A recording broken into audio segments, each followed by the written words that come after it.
E uma outra situação, falando em resto a pagar, nós sempre chamamos a atenção fazer todo o controle por fontes de recursos.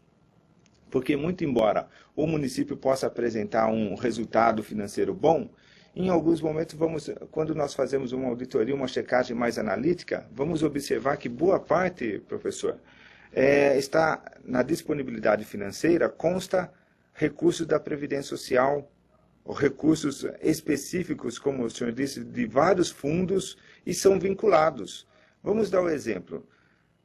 O município, de forma consolidada, consta 1 milhão em caixa e, do outro lado, 900 mil reais em dívida.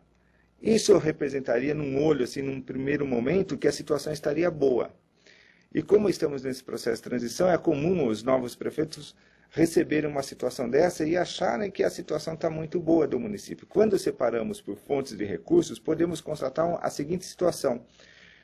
Desses 900 mil reais, 700 mil é dívida do Tesouro, recursos próprios, portanto, iriam financiar. E em caixa de recursos do Tesouro, ter 200 mil reais. Ou seja, a situação está muito ruim numa situação como essa. Não é verdade, professor? É verdade. Então, é essa preocupação que nós passamos. O principal problema é a dívida de curto prazo, mas a dívida de longo prazo também, vou fazer um parênteses aqui, porque tem a dívida consolidada para fins de apuração da lei fiscal, mas tem uma dívida que não aparece para fins da lei fiscal. É aqueles municípios que têm o regime próprio de previdência social. Normalmente, eles têm um passivo atuarial muito elevado.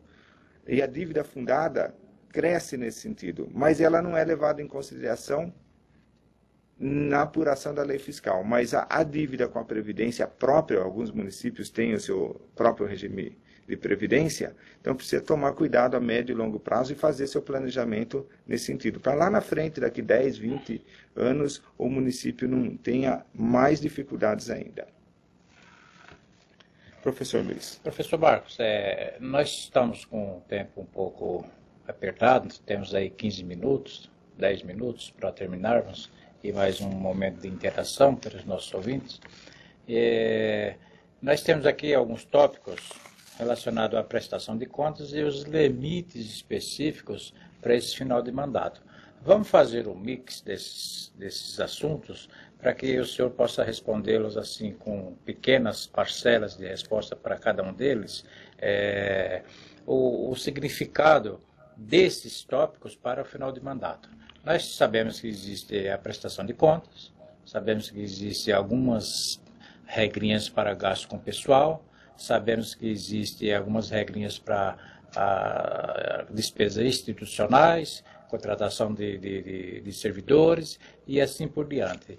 O professor pode traçar uma geral daquilo que tem que ter cuidado para esse final de exercício, porque esse tópico, esse item, deixa eu pegar aqui no meu manualzinho, o item 8, ele aborda praticamente esses tópicos. E essa leitura, eu recomendo que os senhores que estejam com os nossos manuais façam uma leitura em casa, tranquilo, no serviço, sobre esses itens que são específicos para o final de mandato. E é uma leitura fácil, de fácil entendimento. Não dá para você ter dúvida daquilo que nós escrevemos. Nós fizemos esse manual, um manual altamente didático, com bastante clareza, para que vocês não venham ter dúvida ao lê-los.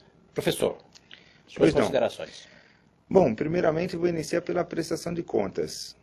Eu gosto muito desse tema, prestação de contas, é um dever do administrador, de qualquer gestor, e aí eu sempre faço a indagação para quem está aí do outro lado.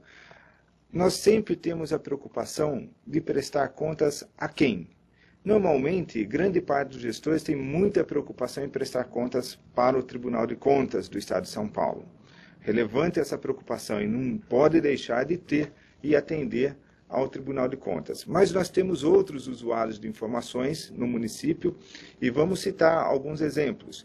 Temos os sindicatos, temos a organização social, as organizações civis no município, a sociedade propriamente. Nesse momento temos a equipe de transição de contas, aqueles candidatos que com o potencial de assumirem a prefeitura têm muito interesse em conhecer as contas, como estão no município.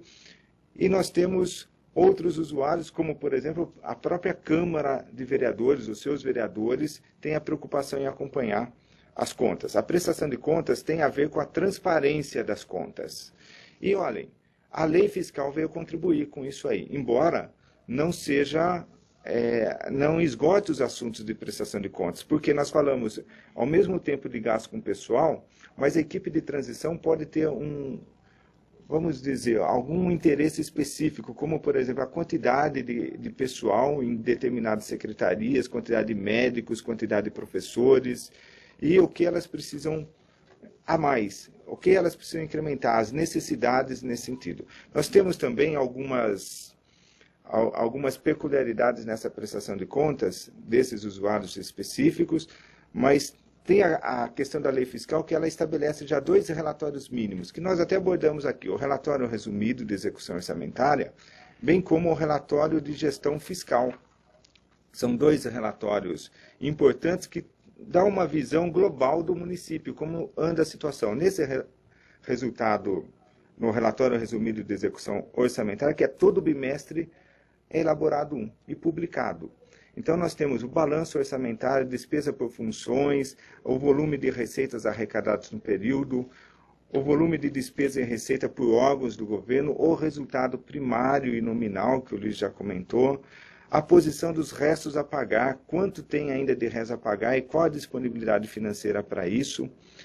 E temos, por outro lado, o relatório de gestão fiscal, que é quadrimestral, também devendo ser publicado pelos gestores, tanto pela Câmara de Vereadores como pelo Executivo, e esse quadro demonstra a comparação dos limites, gasto com pessoal, dívida, com os limites estabelecidos na lei, se está acima ou abaixo desses limites. São quadros importantíssimos, esses aí. Porém, ele dá uma visão consolidada dos municípios. Óbvio que eu digo sempre, a lei não esgotou o assunto, e aí nós gestores, como nós não temos que ter a visão só do atendimento ao Tribunal de Contas, nós temos que ser criativos e produtivos na geração de informação. Ao prefeito, por exemplo, o que interessa é que tenhamos informações isoladas ou por fontes de recursos, porque aí melhora muito o aspecto dessas informações.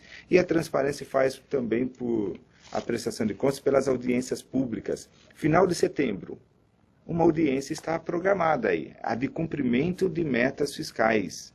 Essa audiência pública do cumprimento de metas é realizada na Câmara de Vereadores. A Secretaria de Finanças tem incumbência de fazer essa prestação de contas para verificar se o cumprimento das metas estão sendo atingidos ou não. Nós sabemos que a sociedade ainda não está ainda trabalhando, não está ainda acostumada, não está com a cultura de acompanhar essas contas.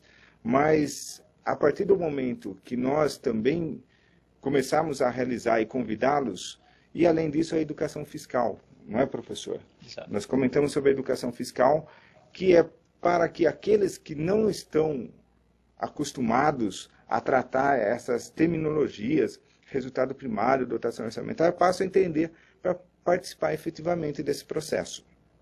Então, a transparência e a prestação de contas, elas estão muito unidas.